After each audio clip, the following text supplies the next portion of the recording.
The sulfur industry is worth nearly $13 billion globally, but the workers who risk their lives to mine it in an active volcano make just $17 a day. Why? Because there's a demand for this important ingredient in sugar, and that's a pretty decent wage for the area. If you look at other booming industries, you'll see the same trend. From collecting Asaí for our smoothie bowls to harvesting our table salt, people risk life, lung, and limb to make a buck in these billion-dollar industries. We journey around the world to see what it's like working some of the most dangerous jobs on the planet.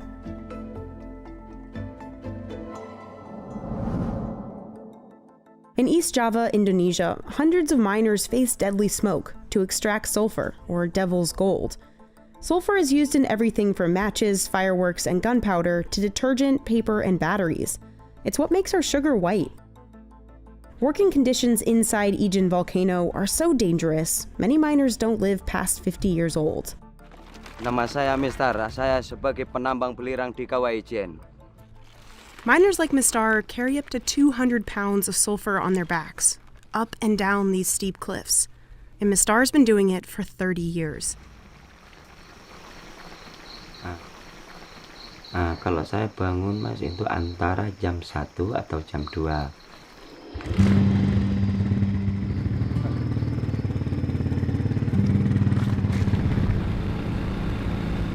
Jam segitu keadaan sekarang itu rawan hujan, rawan longsor di kawahnya. This is as far as Mistar can go on his bike. There are no roads to the crater, so he has to walk the rest of the way.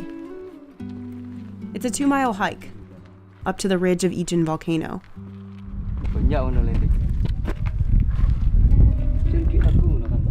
He takes only his basket and a crowbar, down into the 1,000-foot deep crater. Kita mohon bisa didampingi lah, dikasihani lah dengan yang jaga di sini. Here, he faces the volcano's extreme environment. The air can reach over 100 degrees Fahrenheit. And he works near one of the world's most toxic volcano lakes. Tapi itu asam. Asamnya seperti asam baterai. Itu memang berbahaya. Nanti kalau kena sama misalnya mulut sama gigi, dia rontok. Ya kan berbahaya. Dia bisa membunuh juga kalau sudah masuk ke dalam perut. And there's the smoke.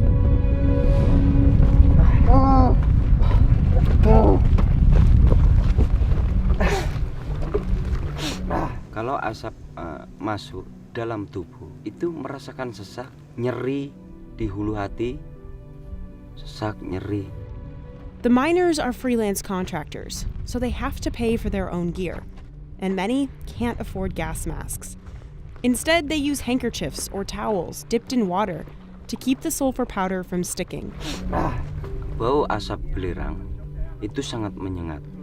Bau asam lagi kadang-kadang bau seperti gorengan telur.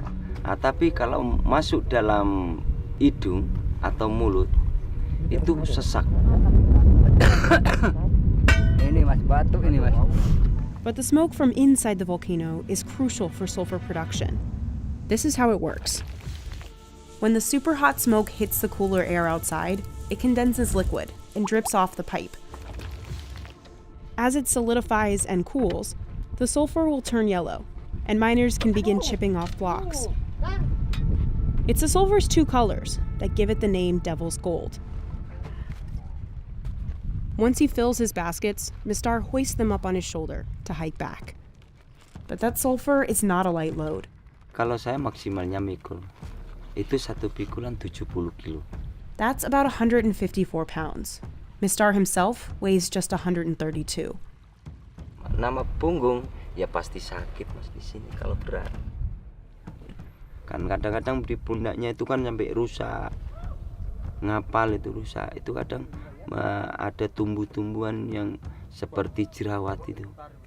Itu penyakitnya kalau orang mikul. They have to haul it up the steep walls of the crater.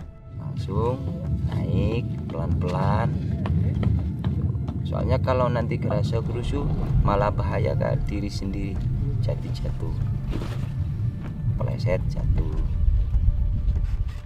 Once he reaches the rim of the crater, Mistar can transfer the sulfur to his trolley and begin the 2 miles back.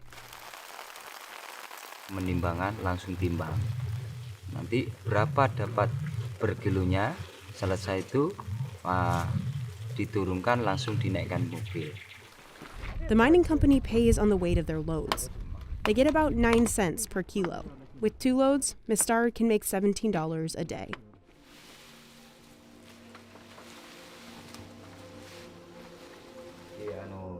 At the end of the day, Mistar returns home to eat dinner with his family and rest. Ijin looms over them, a symbol of how Mistar provides for his family's lives, while it slowly takes his, a heavy weight to carry on his shoulders.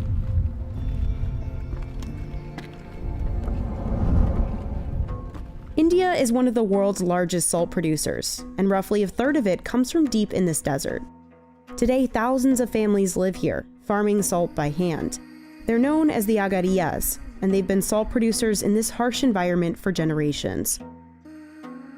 Each year, they arrive at the dry, cracked land of the little run of Kutch in October. Patadia Gugabai and his wife carry everything they'll need to live in the desert for the next 6 months, including supplies to make their huts, clothes, farming tools, and all their food and water. અને અત્યારે હું રણમાં રહું છું કારણ કે આવા જવામાં તો મોંઘવારી પ્રમાણે જોવા જઈએ તો ઘણું ઓલું થઈ ગયું, મોંઘવારી વધી ગઈ છે એટલે આ રણમાં રહીએ છીએ. First, they have to find the key to this whole operation, salty brine water underground. They dig 30 feet into the mud to get to it. The families then set up these government-subsidized solar panels. They'll power the pumps that bring brine water to the surface. Then, the agariyas build the salt pans, these expansive salt flats. જ્યારે અમે રણમાં શરૂઆતમાં આવી કામ કરવા ત્યારે આ માટીનું પાટા બનાવી અને ત્યારબાદ આ રોલ ફેરવવો પડે. The roller helps them flatten out the earth.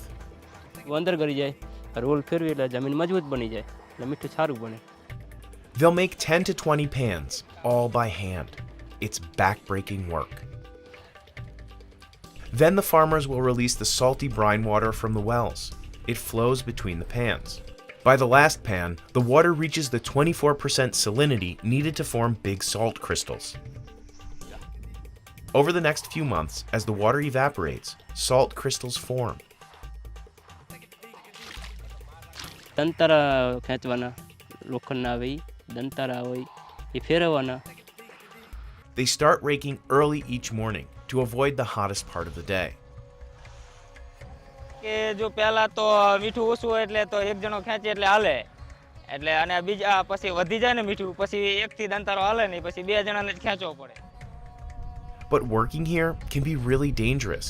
The life expectancy of a farmer is about 60 years, because not only do they face extreme temperatures, they are dealing with subsoil brine which is highly acidic, and exposure to that subsoil brine also comes with a lot of problems in skin. મને તો પહેલા તો ચામડીના રોગ થાય છે એટલે 1 મહિના લગી તો રૂજ જ ન આવે અને ચામડીનો રોગ ઈ પહેલો જ કારણ કે પહેલા પેનિયાથી ને શરૂ થાય. many of the agariyas become blind from years of the bright sun reflecting off the white landscape. And because they're so far from the nearest village, accessing medical care is often too expensive.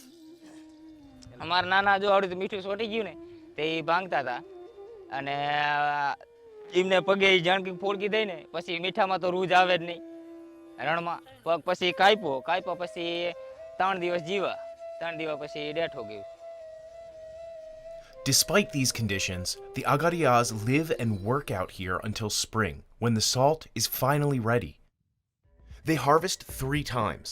The first produces the best quality salt. They leave in April, usually with over 1,000 tons of salt. And most farmers we spoke to said that this season's market price for salt is between $2 and $4 per ton. That means in a good year, a family will earn about $2,000 for months of grueling work. That's well below the poverty line. જો મીઠું વેચવા જઈએ ત્યારે જાણે વ્યાપારી સંગઠન કરી અને એ ભાવ નક્કી કરે એ ભાવ અમને આપે. Most of the world's acai comes from deep in the Amazon rainforest. People here risk climbing 50-foot-high palm trees to harvest the fruit. Ela pode chegar lá em cima, no pegar do cacho, ela quebrar, no meio que ela é frágil. These berries have become one of the most popular so-called superfoods in the US, and they aren't cheap. One bowl can cost up to $15.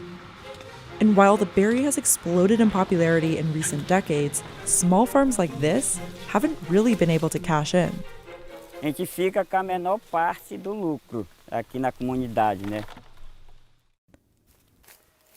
His family's farm is roughly 70 miles from Belém, the capital of the state of Pará, which grows more than 90% of the acai produced in Brazil. The only tool they use to climb is a single piece of rope called a piconha. They used to be made of leaves. Essa folha aqui, a gente pegava, torcia ela, aí passava por aqui, fazia isso, para ver como o tempo vai mudando, né? Today, Lucas's son Luiz Fernando will go up. Se tiver, só põe que tiver maduro, não tá que tiver paró. Pode subir, vai com cuidado. The trunks are so thin that climbers have to be lightweight. É perigoso sim. O cara tá lá em cima e uma árvore quebrar. É arriscado o cara quebrar o braço, quebrar o pé. At the top, they swing from the tree to reach multiple bunches.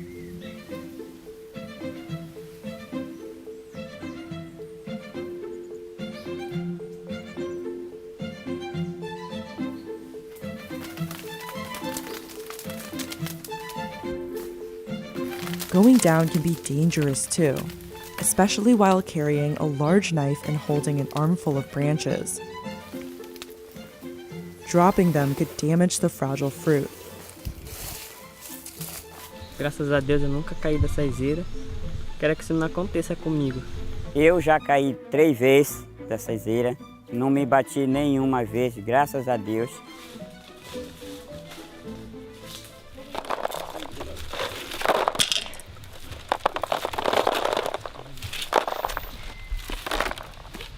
Lucas and his family harvested 53 baskets like these in 2021, earning them an income of about $950. That's as little as 20 cents per pound. Meanwhile, a pound of processed acai sorbet can sell for $7 or more in the US. Part of the issue is that Lucas has to sell his acai as soon as possible because the fruit goes bad fast. That leaves farmers who don't have processing machines with little leverage to negotiate.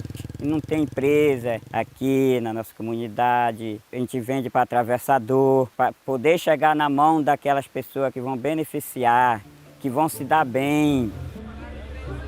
Merchants bring the acai to Belém by boat. It's a race against the clock to sell the fruit before it spoils, so markets run overnight. Some acai gets transported to processing facilities like North Asaí. Every day, 22 tons of fruit are turned into frozen pulp, the acai that most people outside of Pará are familiar with. Indigenous people living in the Amazon have harvested and consumed acai for centuries, maybe even millennia.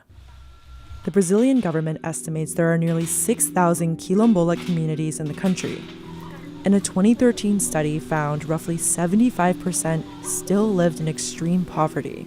Mas é uma comunidade rica, né? A gente se diz assim pobre, mas se torna rico, né? De espírito. This isn't snow. It's limestone. And miners risk their lives to carve it out of the white quarries of Egypt. The valuable rock is at the center of a huge industry.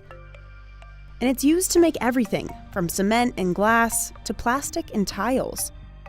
It's even what the Great Pyramids were made out of. But digging up and cutting these precious blocks is really dangerous. For these guys, each day starts in Minya City at dawn. And this is where the danger begins. These trucks aren't meant for passengers. Workers have gotten injured from falls along the winding journey. The trip to the mountain takes about 40 minutes. نوصل الجبل حوالي الساعة 6 الصبح بالضبط. Then it's time to get suited up. Since these miners are freelancers, they have to buy their own protective gear. Often, homemade cloth masks, gloves, and sunglasses are all miners have to shield them. They grab their tools and descend into the pit. First, miners have to set up these two rails. Two separate machines roll along the tracks. They slice the stone into perfect cuboids beneath. دي في الصلة في الأول دي بتشتغل 20 مرة 40 ومرة 20. الحشاشة بقى بتحش البلوكة من تحت وبتربعها. The machines move quickly. They're really heavy and they're loud. بالنسبة للصوت واخد بالك زي ما نكون احنا اتعودنا عليه خلاص.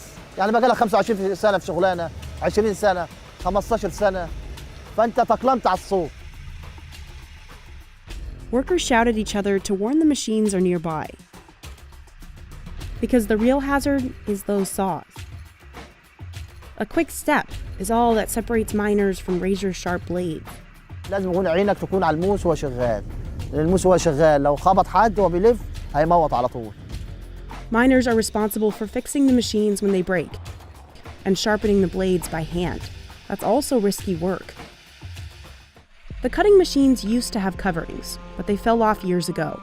Now the blades are exposed. لو غطيناه مش هنشوف. طب احنا هنعرف ازاي المقاس اللي احنا عايزينه، هنعرف ازاي الشغل اللي احنا عايزينه. As the machines cut stone, they kick up rocks in a haunting white cloud of limestone powder. If there's no wind, miners disappear in it like ghosts. It's easy to inhale the fine dust. And if they breathe it long enough, it can cause a lung condition called silicosis. صار التهابات على صدري، جتني حساسية من البودرة دي. أصعب شغلة دي في الصيف. بالنسبة لي مفيش هوا. Injuries, sickness, and death in these mines are widely reported, but there aren't any official numbers. At one point, the life expectancy here was just 45 years old. في ناس دراعتها اتقطعت من الموس، في ناس دماغها لا مؤاخذة الموس دخل فيها ماتت. ناس كتير بعيد عنك اتقطعت رجلها. Zaki says many mine owners will offer under $200 by way of workers' comp. التعويض ما يسكرش. بالنسبة لي لما تقطع رجله وما تتقطع ايده هيتعوض الرجل يتعوض ولا الرجل يتعوض ما يتعوضش. Perfectly cut stones that haven't been sold yet get stacked. But these blocks have already been purchased, so miners throw them straight into the truck. And they have perfect aim.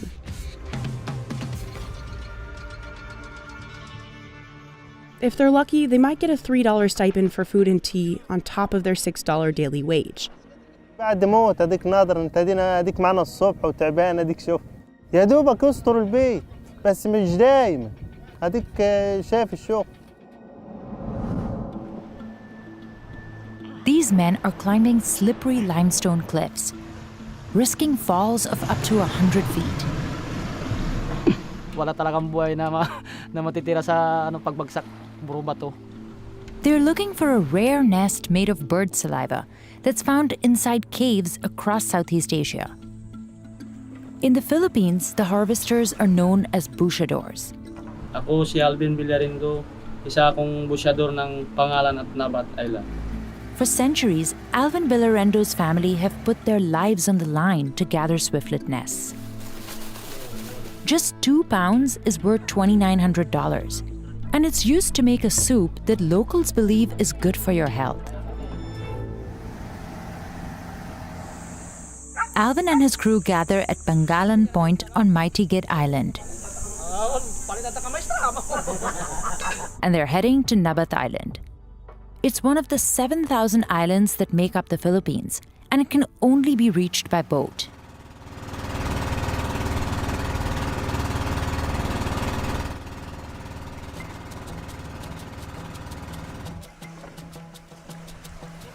They get off the boat and walk barefoot across the slippery and sharp rocks. They make the ladder as they're climbing up. They tighten the bamboo with rope. Then they attach a piece of wood called kalitang to the ladder. Yung pinakamahirap gawin talaga dyan, yung pag-akyat. Siyempre, hindi mo pa alam kung maganda yung pagkasabit ng kalitang. Kumbaga, sinabit. Tapos, hindi sure kung anong pagkalagay nun doon. Kaya medyo sa pag-akyat mo, medyo alanganin ka pa, baka biglang matanggal. The stakes are high. Tingin namin sa mga tao sa baba na mga kasama namin, parang mga bata na lang. Tinitignan ko yung sabi ko, kunting pagkakamali lang talaga. Pag nalaglag, puro bato yung mababagsakan mo. Pag hindi na sa kondisyon yung katawan, wag natin piliting umakyat kasi siyempre buhay natin yung nakataya dyan. But advanced bushadors like him sometimes use little to no support, only their hands and feet.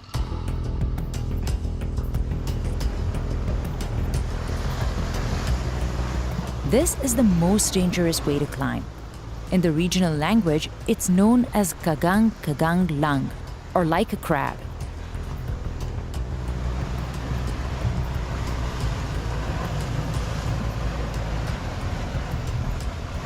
Kasi may mga bato na pag hinawakan mo, bigla na lang bumabagsak.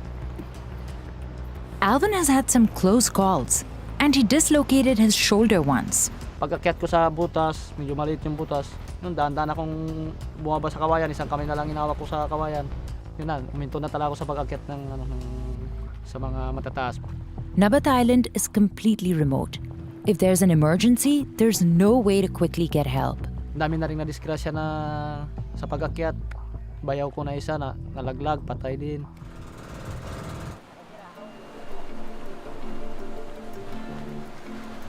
Nel!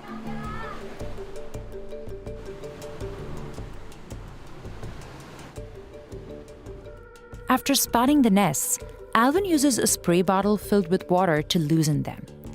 They're then gently peeled away from the cave walls.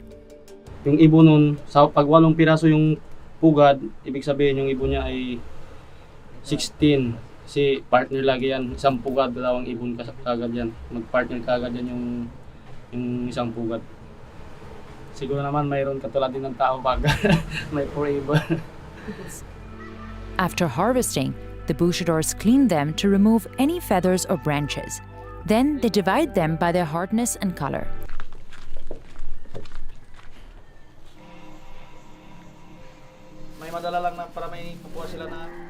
The local city hall buys the nests from the bushadors at a regulated price and sells them to private customers around the world. They are the main ingredient in bird's nest soup, a delicacy in China and around the world. A bowl can cost as much as $100. Sa tingin ko yung kumakain lang ng soup ng balin sa sayaw, yung mga mayayaman lang talaga. Yung mga katulad natin, medyo parang wala na lang. In recent years, demand for the nests and bird's nest soup has gone up.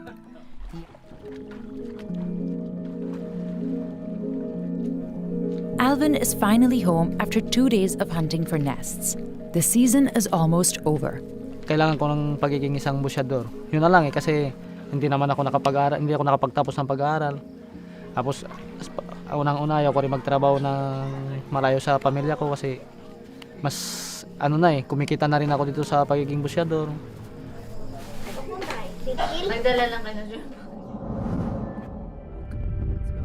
You just watched excerpts from some of our big business and risky business stories. Click here to watch the rest of these videos.